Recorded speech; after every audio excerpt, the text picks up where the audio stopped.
Welcome to everyone. I look forward to share some really insightful ideas, concepts that have worked for me throughout my Red Cross career and in the 10 years since I left the Red Cross. Some of these concepts you may be somewhat familiar with. Some other concepts you might be hearing for the first time. We are going to focus on three concepts of volunteers and managing volunteers, one being recruitment. And you notice I've kind of broke these down by color codes: recruit, train, and retain. To me, recruiting is probably the easiest part of the whole volunteer management concept. It's always easy to get out there and put your face out in the media, make yourself present in the community to recruit volunteers. Training, that becomes a little bit more problematic. There are a number of different training types, or a number of different training venues. We'll get into that a little bit more in depth later on. And to me, of the three, the most difficult that people have a challenge with, those volunteer managers, is to retention of those volunteers. How do we keep them interested when disasters only happen every year, every other year? What do we do during that lull between the big disasters? The target audience today, of course, are the volunteer managers or the volunteer coordinators at a number of different agencies and organizations. As you see, public health, I know we have a number of medical reserve corps coordinators that are participating today. Emergency management agencies, whether they run a community emergency response team or recruit volunteers to help work in their emergency operations center. Of course, those two staples of volunteers being faith-based organizations, a variety of churches and community-based organizations, such as the Salvation Army, Team Rubicon, Civil Air Patrol, etc. So our target audience is both the private sector or the nonprofit sector as well as the government sector. Well, recruiting. I was surprised about 3 years ago when I was doing some work in Massachusetts, and that a number of the units that we were working with in Massachusetts had never even heard of some very basic, very simple recruiting tools offered both nationally and locally through volunteer centers. Three examples in front of us, one of them being Volunteer Match. It's a national database. All you need to do is go to that database and you can drill down, identify volunteer opportunities that your organization, those volunteer job descriptions that you're looking for, tie it back to the community, tie it back to the region you're working in, and that basically puts your information out there for a broad audience to identify volunteer opportunities. Click on the linkage, takes them over to your website, takes them to a form they fill out, and voila, you simply receive an email, you receive notification that Bob is interested in volunteering with your organization. So, those simple systems such as Volunteer Match. Another one a lot of people use is Hands-On Network. Some of these organizations, yes, there's a national framework. Some of them have local affiliates. I know with Hands-On Network, for example, here in Florida in Broward County, they actually have people in the field there. Other systems, such as in Massachusetts with Massachusetts Serve, every state has a Commission of Volunteer Services. In Florida, it's called Volunteer Florida. Massachusetts, it's called Massachusetts Serve. They offer the same kind of capabilities that the volunteer centers, these electronic national volunteer centers have. So one of the things you want to do, search for the volunteer agency within your state.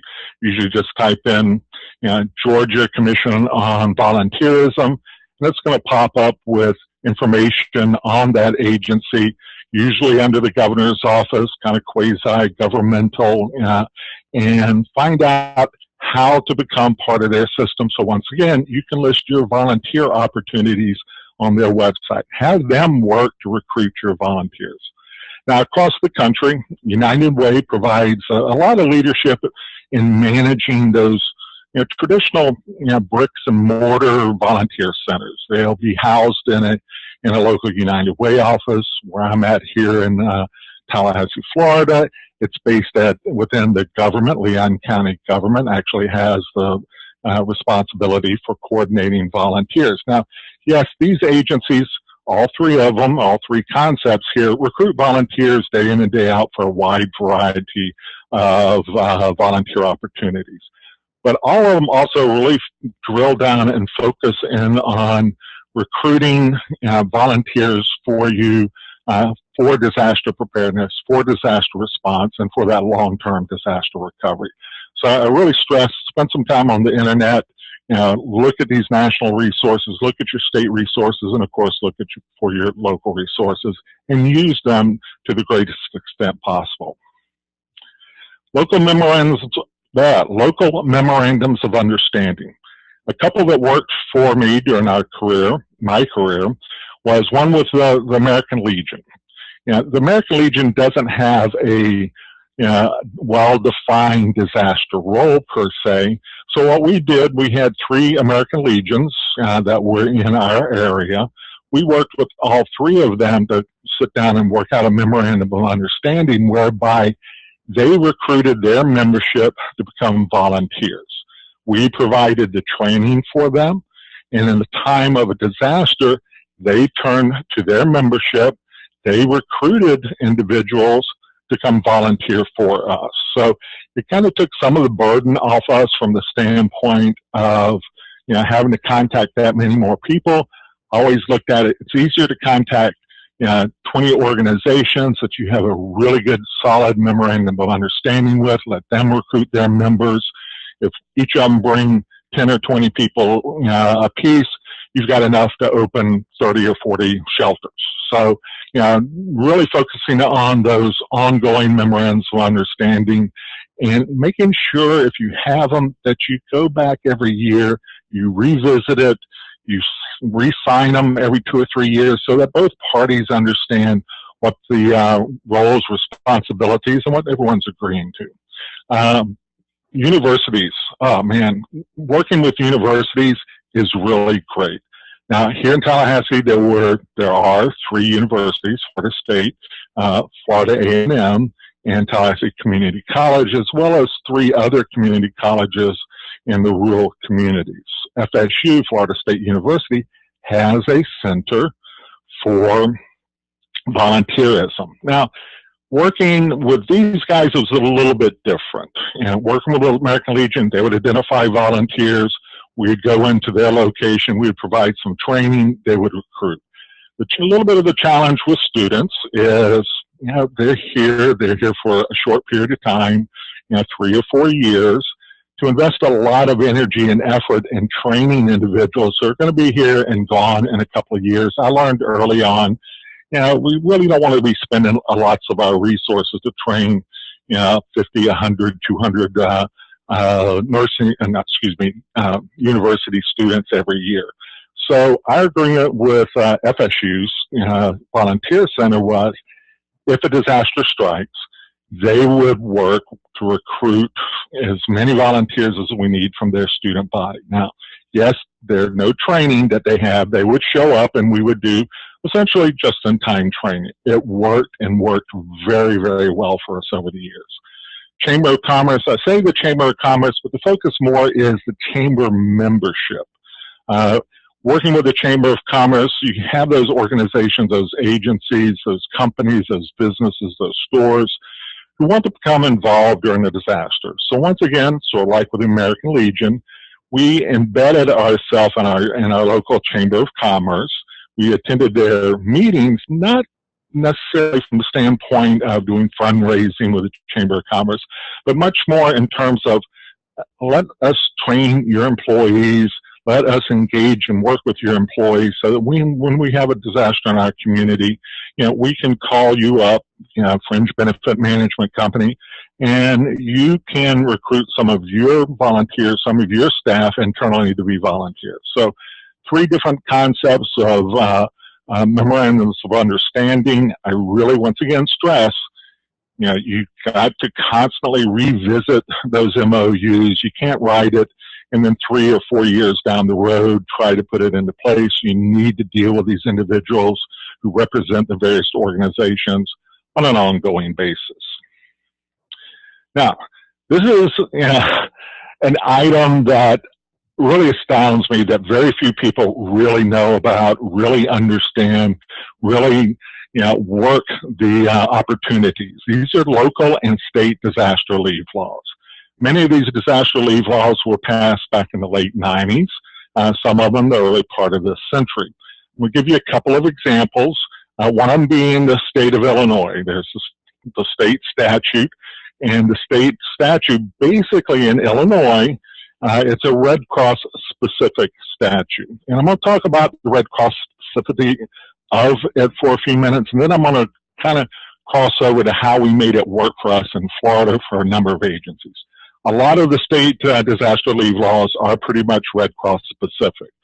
They essentially give career service state employees 15 days of paid disaster leave to work for the Red Cross during what with the Red Cross is considered a level 2 disaster relief operation, a larger disaster. And the reason it was most of them were driven around the Red Cross was the Red Cross has a pretty strong accountability system for managing volunteers during a disaster. At the end of the volunteer's assignment, most of the time they'll receive a work performance evaluation.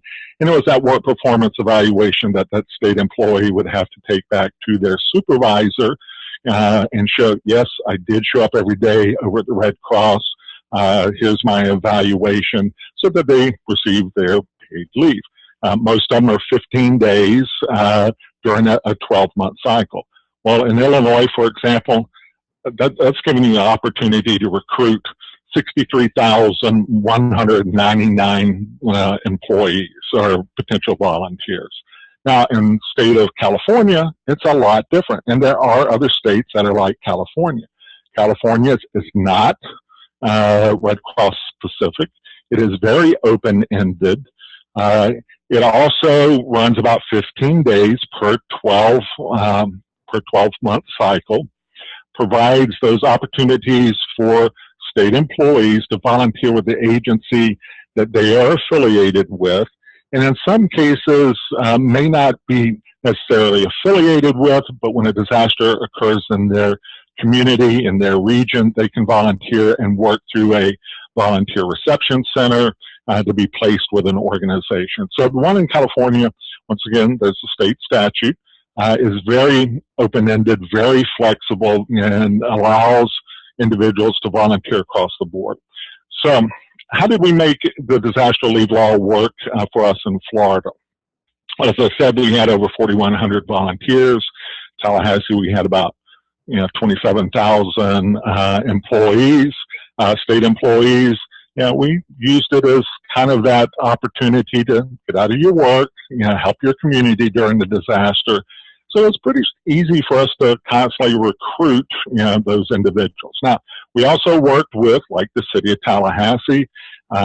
They put in not a disaster leave law, but a disaster leave policy in their personnel manual that was very similar to Florida's disaster leave law. Now, currently, Florida, through Volunteer Florida, is working to revise the state's disaster leave law to make it much more inclusive of everyone from the Salvation Army to the various faith-based organizations. In your state, just Google state of Georgia disaster leave law.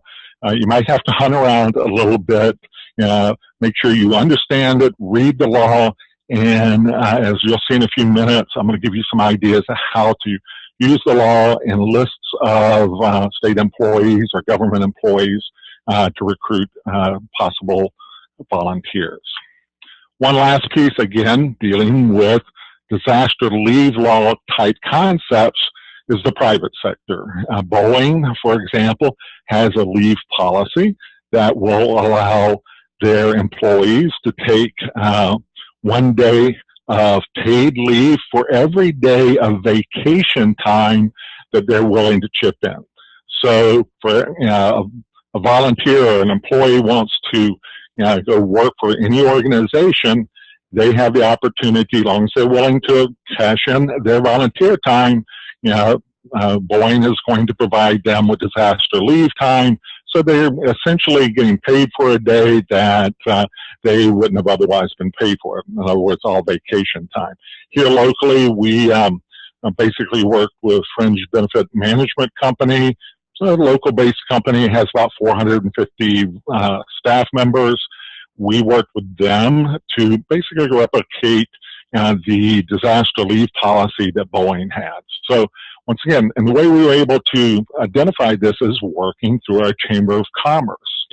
We interfaced with a number of different companies, larger companies, and they were very interested in being able to be part of that community response. So we've talked the disaster leave law, we've talked about how to localize it, and even use it over in the private sector.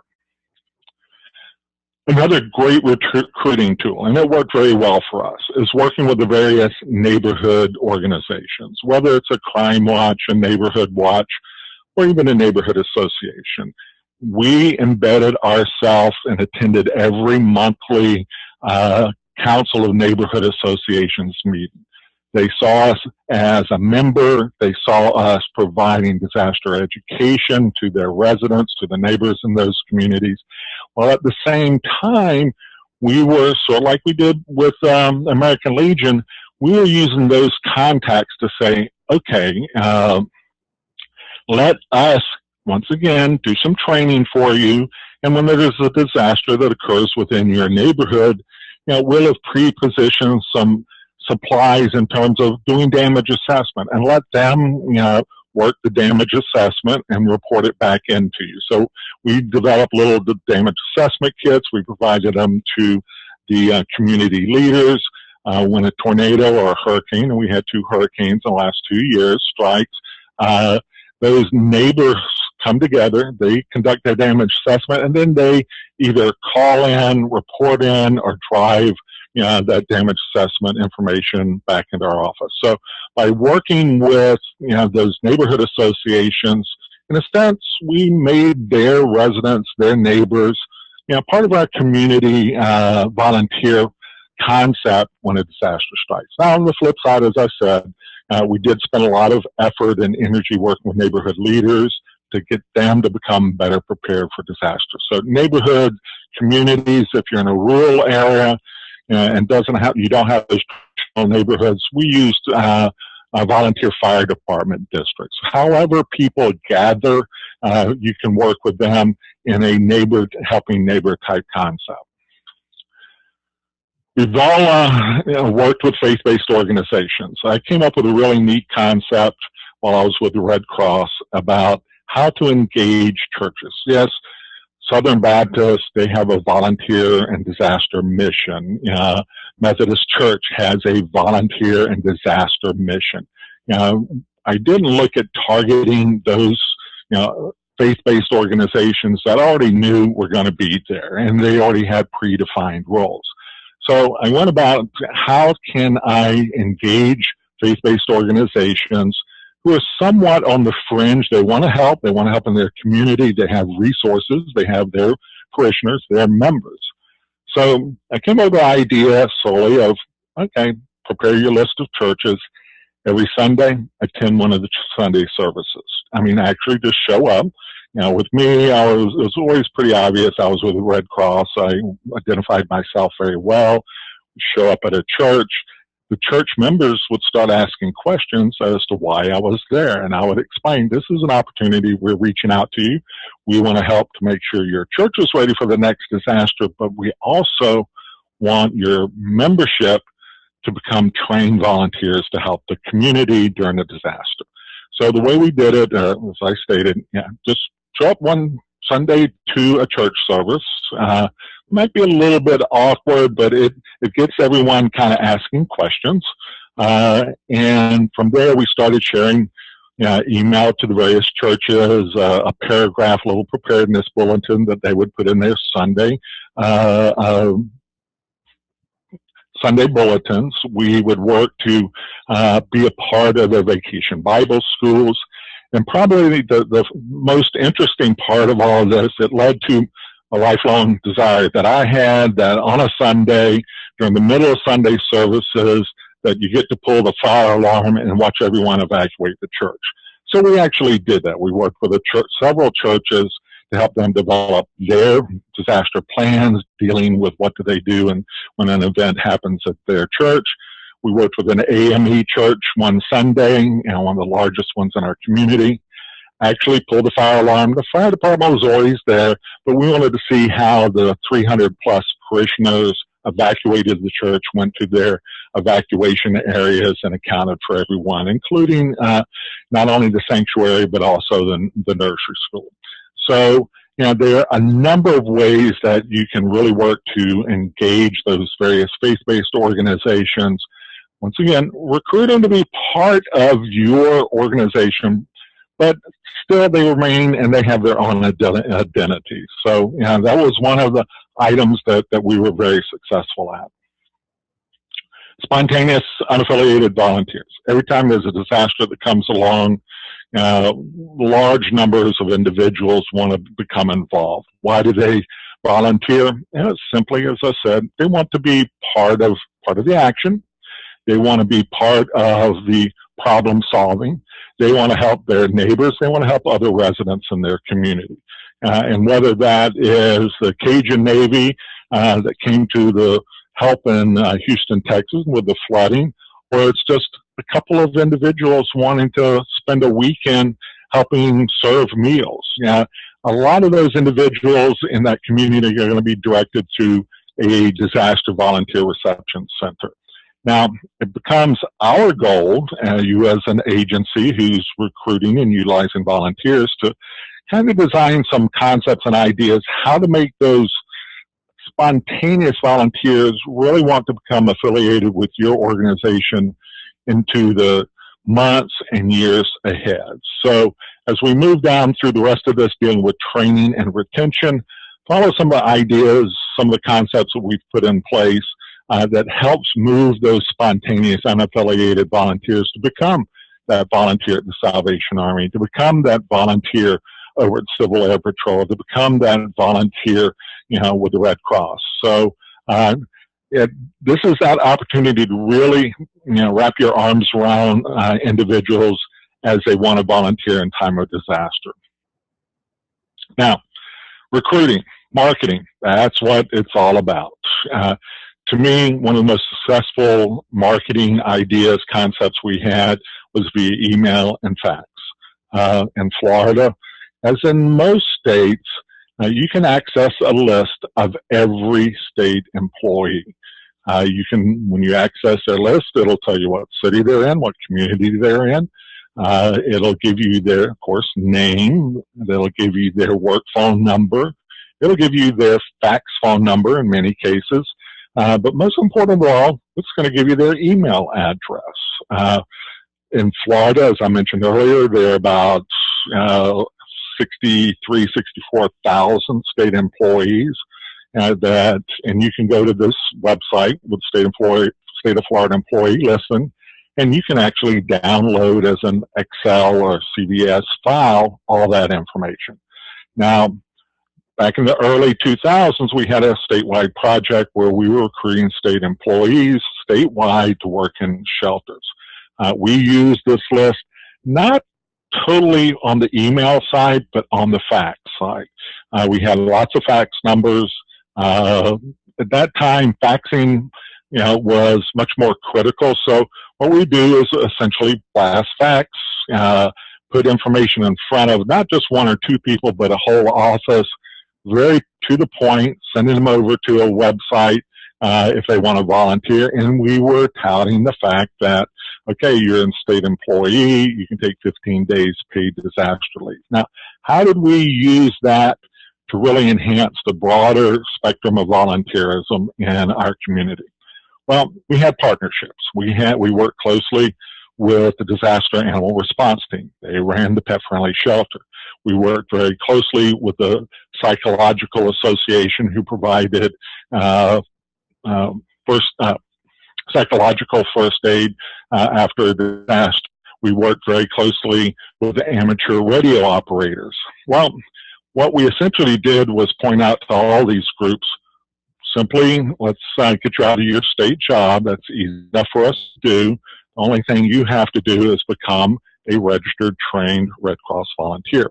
Now, in doing that, yes, the Big Bend Disaster Animal Response Team, some of their members who were state employees, yes, as Red Cross, we would pull them out of their workplace. They would be essentially volunteering for the Red Cross, but their assignment would be to work over with the Disaster Animal Response Team, and the Disaster Animal Response Team took on the liability of those volunteers. The same thing with amateur radio operators and a number of other organizations that we had partnerships with. So once again, we made the disaster leave law in Florida work for everybody. Now, as we all use the emails all the time, I want to go back and kind of talk a little bit about fax campaigns. We get lots of spam. We get lots of information in our inboxes. However, faxes still have the same impact, if you will, that they did 10, 15, 20, 25 years ago. By doing a blast fax, putting information on that fax, telling an office to please post this on your bulletin board.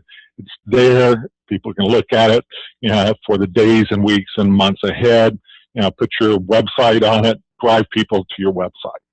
Now, social media. I'm kind of both sides of social media.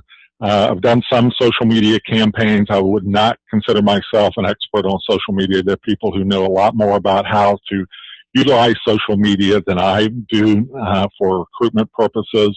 It has a lot of pluses and it has some downsides. You can spend a lot of time trying to recruit people via Twitter, via Facebook, and not really have a lot of payoff. I'm much more target-oriented, such as emailing, fax campaigns. Switching on, moving forward. We talked about recruiting. As I said, to me, that's the basic, the more easy part of this to do. Training, it takes us to the next level, a little bit more complex. On-site training, yes, you have to schedule it. You have to have a location. You have to have instructors. And you have to have a willingness of those individuals that you've trained to actually show up and participate in the training. FEMA, lots of FEMA courses, incident command courses. Every organization, whether it's Medical Reserve Corps, to the Southern Baptist, to the Salvation Army, to community emergency response teams around the country, they have their core capability of courses. One of the challenges I know with a lot of our training, the on-site training, to be a CERT member now, you have to take 20 hours of training. That can be a big commitment of time. So it's somewhat problematic. We've recruited them. How do we push them into the training? How do we keep them engaged, wanting to take more training? So, as I said, several challenges as I see it with on-site, that traditional training that we've done for years and years. The next, to me, I am a very big believer in online training. There's very little that you can't learn via the internet now that you would learn in person. Maybe some hands-on type training in terms of casework, if that's what you're doing. But the basics of all training, I think, can be easily accomplished via online training. Whether it's a webinar like we're doing today, we're recording the webinar, people will be able to use it into the months and years ahead. Independent studies, such as the courses that FEMA has. A lot of Red Cross training now is done online. There's even a website that's kind of open source that you can go, and you don't actually have to register to be a Red Cross volunteer, but you can learn the basics of introduction to the Red Cross. You can learn basics about their casework, some of the processes they have. It's all out there on YouTube. YouTube is a great and wonderful tool. The way we adults learn is by watching videos, and YouTube is that great platform. One other item is exercising. Online exercising is kind of new concepts, been around 5, maybe 10 years. FEMA has some online training. We also do online exercises we'll get into in a few moments. But you know, the nice thing about the internet, individuals, those people you've recruited, have the opportunity to essentially do it and take the training when it's convenient for them. You know, they can stop, they can start, they can do it at 2 in the morning or 2 in the afternoon. I'm going to focus in on a project we have been running for the Red Cross for right at about 8 years now. And this is a training and exercising program really targeting recruiting nurses at nursing schools. If those Red Crossers who are on the webinar today, you may have heard of it, many have not. But there are 2,043 nursing schools across the country. Those nursing schools are kind of happy hunting ground, if you will, to recruit and train individuals to help during a disaster. So essentially the disaster health and sheltering course consists of 2 parts. The first part is a self-study part, which, let's say at Tallahassee Community College's School of Nursing, the instructor for the nursing students decides we want to participate in this learning opportunity. She essentially has her students complete part 1, self-study. They do it during the day, they do it at night, they do it over the weekend. At the end of that self-study, they take a easy little test. Then they register for an online exercise that the nursing instructor will essentially lead her students through. Each year, there are about 7,000 to 8,000 nursing students who participate in this very straightforward, very easy, especially if you are an agency trying to recruit nursing students, very easy to implement program. So I would encourage you to go to the website at the bottom of the page, disasterhealthandsheltering.org, and kind of read through what the material is about. You do need to work with the nursing school to have them make the request that, yes, they want to participate. We provide them with additional information. And at that point, when it's all said and done, you'll wind up with a list of additional nurses, whether you're a Medical Reserve Corps, whether you're the Red Cross, or whether you're another entity who needs nurses during disasters. Very simple. I've always been surprised. We work the project for National Red Cross across the board. There are very few local Red Crossers who even know the course exists. So take the opportunity, go to disasterhealthandsheltering.org, and work with your local nursing school, college of nursing, get them involved. Now, we're moving on to what I consider is one of the hardest parts of it all, and that's retaining disaster volunteers. We recruit, we train them, they get excited. Hurricane season comes along for us people in Florida, and we don't have any storms that strike this year. We don't have any hurricanes that hit for a couple of years.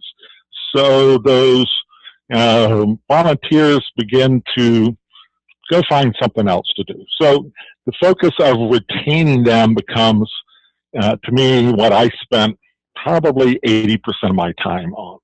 Now, I want to start off with developing and encouraging individuals to become those leadership or management volunteers. Yes, there are always going to be the volunteers who want to basically be able to hand people meals or hand people cleanup kits or do psychological first aid in the field. However, a good organization has to look at volunteers as part of its ability to retain them, to start giving them opportunities to become leadership volunteers or management volunteers. So working with those individuals to identify those who want to kind of climb a little bit of a chain, by giving them additional responsibilities. With the Red Cross, it's time to open a shelter. I never chose what shelters to be open. I had leadership volunteers who could look at the resources, look at where we needed shelter. They were authorized to open the shelters as needed. and make the appropriate commitments of staff and resources to make sure that shelter was managed appropriately. So giving those individuals more and more responsibility, but at the same time holding them accountable. Again, the scenario I'm playing out dealing with sheltering was, okay, yes, if you need to open the shelters, that's great. You need to purchase food to feed the individuals in that family. Yes, you have a $50,000 budget, buy what you need, but at the same time, the accountability comes full circle. Don't spend $50,000 if you don't need to spend $50,000, and if there's leftover food, make sure you can take it back to the vendor. So that's that whole part of holding those leadership or management volunteers accountable. And most important of all, I mentioned this early on, provide constructive feedback on how those leadership or management volunteers are doing. Provide that evaluation, work with them to take more training, to take more opportunities to provide leadership. Now, how we kept volunteers really engaged across the board was a wide range of community preparedness outreach activities. There wasn't a community event, a sporting event, or a neighborhood event. We didn't have someone there with a booth, with a display, handing out material, doing short little presentations, kept those disaster volunteers who were pretty much, they were there because they wanted to help the community when a disaster strikes, but this was our way of engaging them on a recurring basis. We would look at our pool of volunteers, we'd recruit from within and assign them to different events, whether it's a community event or going to the senior center. Whenever there was a community event, we were always there. And not only did it keep our volunteers busy, it also gave us that opportunity to get in front of the public, and by virtue of being in front of the public, yet recruit more volunteers. I know there are a lot of medical reserve corps that are very focused on community outreach. There are lots of community emergency response teams, the same. This is that opportunity for you to prepare the community, keep your volunteers occupied, and potentially recruit new volunteers.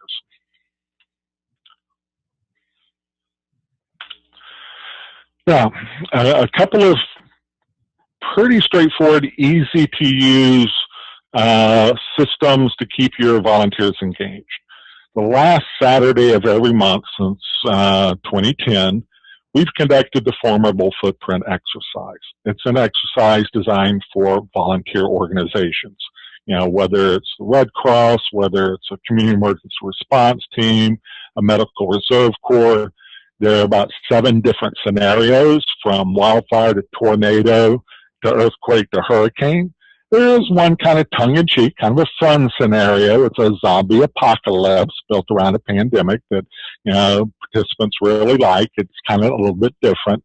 But these are exercises that on that last Saturday, whether it's the community emergency response team in Neptune, New Jersey, or the CERT in Palo Alto, California, they can log in and participate in an engaging exercise, assess some of their capabilities to respond and recover, respond and recover from the various exercises. It usually takes about 2 hours for a group to participate. The exercise runs all day. All the teams have to do is log in, begin to work through it at their own pace. Over 2,500 teams have participated in the basically 8 years since this started. Really want to encourage individuals to take the opportunity to participate in Formable Footprint exercises. No cost, but at the same time, very engaging. You're going to learn a lot. You're going to have a few kind of I gotcha moments, not to make you fail, but to make you think through, oh, we never thought about that. And that's a way to keep your volunteers engaged. There's one community emergency response team up in Indianapolis, year in and year out. They play through 3 or 4 of these. They keep their people engaged. They bring in new members. They bring in community partners to play as part of their team. It's very worthwhile for you to take part in it. Now, this is another concept for keeping your volunteers engaged. The JustInTime Training Library contains over 1,900 training videos. The bulk of the videos are embed videos on YouTube. It's all free. Has numerous different sections dealing with disaster preparedness, disaster response, disaster recovery. Now, how can you use this in an effective way to engage your volunteers? Pretty straightforward. Go to the library, find one of the sections of the library that you believe your volunteers would be interested in learning more information about. The example I've given today is how to manage a volunteer reception center. So all you would simply do is go to the library, identify that section of the library, send an email out to your members, and basically give them the website, the URL for that piece of the library, and say, hey everyone, between now and next Monday or 2 weeks from today, we would like you to go to the library, view the videos, learn more about how to manage a volunteer reception center. Once you have completed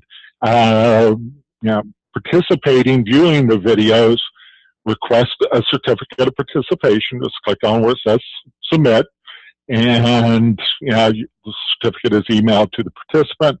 And the email you send out to the volunteers directing them to go there, tell them, once you receive your certificate, email us a copy of it so we know that you have taken time to continue to enhance your knowledge of what needs to happen during a disaster. And there's a lot of different subjects, a lot of different topics. As I said, this is a very simple one.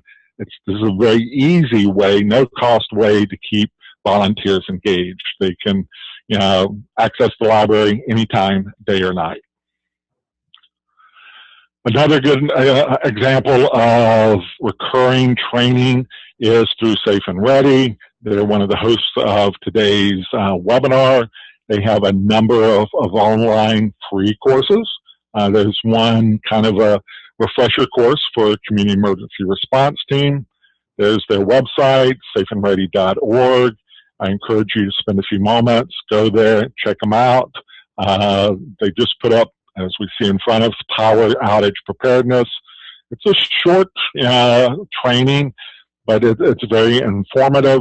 It's an opportunity, once again, to keep your volunteers involved.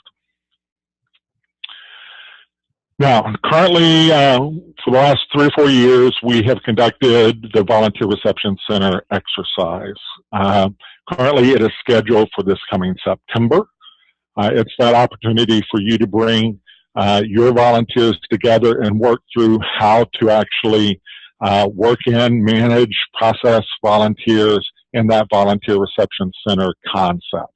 As I said, it's currently scheduled for September.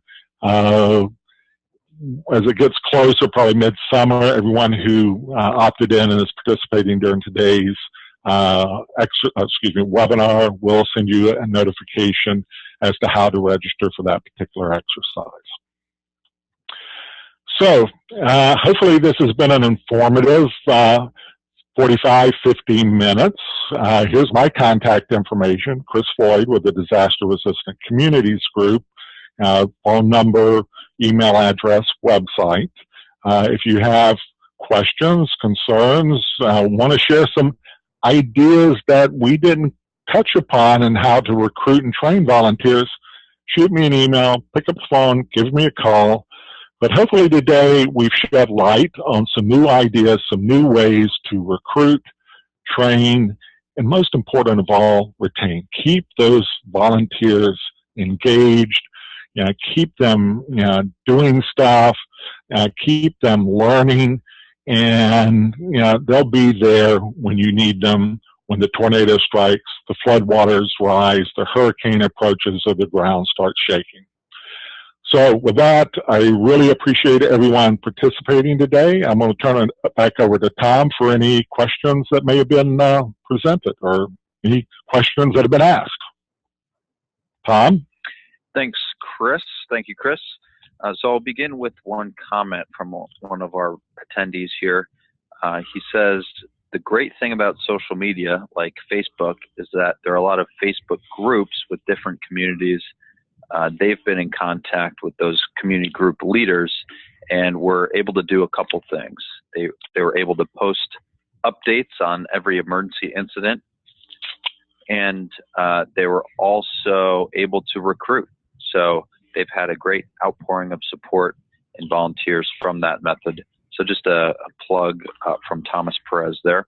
And then a question from Michael. Michael asks, does the Stafford Act, or EMAC, the Emergency Management Assistance Compact, come into play when there's a major disaster and you might need volunteers from other states? Back in 2004, FEMA tried and semi-successfully to deploy community emergency response teams from other states other than Florida. Florida 2004-05 hurricane struck. I happen to be the recipient of a lot of these volunteer community emergency response team members. We put them to good use. It worked, at least I think on my end, relatively well. We had to do a lot of just-in-time training. However, FEMA kind of, if I remember correctly, FEMA looked at the program, decided the cost benefit really wasn't there. They were having to pay travel and maintenance for those individuals, per diem, for them to travel. And in some cases, they were underutilized or not utilized at all. We were able to utilize them in some of the feeding operations that we had at the Red Cross. I do know with Medical Reserve Corps, and it varies from state to state, there is interjurisdictional agreements where MRC members can move from one end of a state to another. And I believe also in some cases from one state to another, but that is very much kind of driven on a state-by-state basis. So there are opportunities that are out there. Some have been tried, like back in 2004, that they don't do anymore. They be in FEMA, but it's worth exploring. Talk to your local emergency managers. Talk to your public health if you're an MRC. Talk with the organization you're affiliated with, and find out what's there. Great, thanks, Chris. One person asks, what community partner did the CERT team use in Indiana? That's Irene asking that question. Okay. It was a combination, as I mentioned earlier, faith-based organizations and neighborhood associations. Two groups who meet on a recurring basis. Neighborhood associations, occasionally they'll have very specific things they want to deal with, what I call the NIMBY issues. Not in my backyard. We don't want that nuclear power plant in our backyard. That brings a lot of neighbors together. However, you can tap into the energy around that and engage them in being part of, and as I said, in Indianapolis, part of their community emergency response team concept. The other was faith-based organizations. They engaged a lot of churches. And as I said, they participate about 4 or 5 times a year in the Formable Footprint exercise. They even took it to a real interesting level in that during the exercise, they used Periscope to disseminate what was going on to locations throughout Indianapolis. So it gave a multitude of different venues, churches, neighborhood associations, the opportunity to participate via Periscope and see what was going on. So get a little creative, and you can engage a lot of people in whatever organization that you're a part of. Excellent. We have another comment here from Taylor. I think a key part of retention is also setting expectations with volunteers when you recruit them. I currently work for the Red Cross, and we rarely recruit volunteers to specifically respond to large-scale disasters. We set the expectation that participating in local and blue sky activities is required and that larger scale disaster response can be a portion of their volunteer experience. So staying involved with us locally ensures that volunteers are up to date on training and can be best representatives of our organization. So again, setting expectations from the beginning is important. I agree wholeheartedly, and as I pointed out, there's a number of things you can do to keep them engaged. Yes, indeed. Betty Joan says, or asks the question, is there online training for intermediate disaster case management that you're aware of? Yes, there is. I don't have the URL right in front of me. If you will send me an email, I'll be more than happy to email you back. It is a series of videos on YouTube, which gives a foundation of casework that would occur following disaster, both short-term and, most important, more of that long-term recovery that those long-term recovery organizations are active in. So shoot me an email. I'll send you a link to where to find that information. Excellent. Thanks, Chris. Mary Martin asks, will there be a way for us to receive a certificate or acknowledgement of participation for today's webinar? Yes, that's a great idea. We do that on occasion, and we'll set something up and have you, have that opportunity to get a certificate for today's participation. All right, let's see if there are any other questions. I saw a comment from Mike Bean, who I believe has dropped off, but he says, it's great essentially to work with more than one church. Just targeting one is not, sufficient, he feels. And of course, you would probably echo the same thing, working with as many community and faith-based organizations as you can to train and recruit and retain as volunteers. Any further thoughts on that piece? Yeah, as I mentioned early on, yes, we had a lot of volunteers trained here in North Florida, over 4,000. Yeah, I was a realist. When we have a disaster, hurricane approaching North Florida, am I going to be able to count on 4,000 people? No. Yeah, I knew if I'm lucky, and our planning assumptions were we could count on about 20% of those individuals being available at any given time during the response and recovery phase of any disaster. So it's all about numbers. You got to throw that large net, if you will, bring as many partners in as you can, recruit as many volunteers as you can, knowing that not everybody's going to be available. They may be as dedicated as the day is long, but they have family to worry about. They may have jobs to worry about. They have their own personal homes to worry about, especially if you're in a hurricane or flood-prone area. So look at it from the standpoint of figure 10, 15, maybe 20% of those trained volunteers are going to show up. I've worked with a lot of volunteer organizations that say, yeah, we have 50 people. They're all going to be at that point of dispensing when the wind blows or when the epidemic strikes or the pandemic strikes. And I kind of go, I don't think you're going to have those 50 trained people show up every day. You might get 10 of them. So numbers, wide net, that's what it's about. Great point. Chris, in the chat area, I just posted a link, or actually I'm about to post a link to, let's see if that's not working. Okay. To everybody. There we go. I just posted a link to all the training courses listed on your website. Many of them are Safe and Ready courses, and many of them are free. But for the premium courses that are for a price, Chris and the Disaster Resistant Community Group have a great discount. So when you follow the link from their website, it will apply a 50% discount on any of those courses that are for a cost. So the Enterprise Resilience course, the School Crisis Management course, and I believe a couple others are for a cost. But again, many of them are at no cost. So, definitely check out those resources and check out the upcoming webinars.